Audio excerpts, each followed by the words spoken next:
Жашоодо, биздин жашообузда боло турган нерсенин ичинде эң маанилүүсү бул нике. Эң маанилүүсү нике. Никеде эркек менен аялдын тандоосу бар.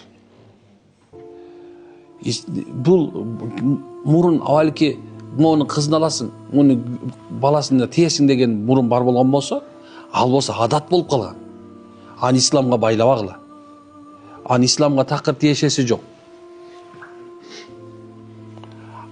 İslamda olsa, ошол мисалда bir аял киши күйөөгө бирөө кудалап келе турган болсо, ошол жагабы, жакпайбы карайт.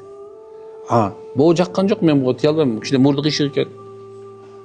Дегенде мисалы жок, мен болбойм деп койсо, тийбейм десе, муфтий келсе да никеси кыя албайт. Чудасарбы? Атасы кыйнап, зордоп, аны эч качан болбойт нике кылганга. Эгерде ошол никени зордоп кыла турган болсо, ал нике мындай айтканда тахрим, харам болуп калат,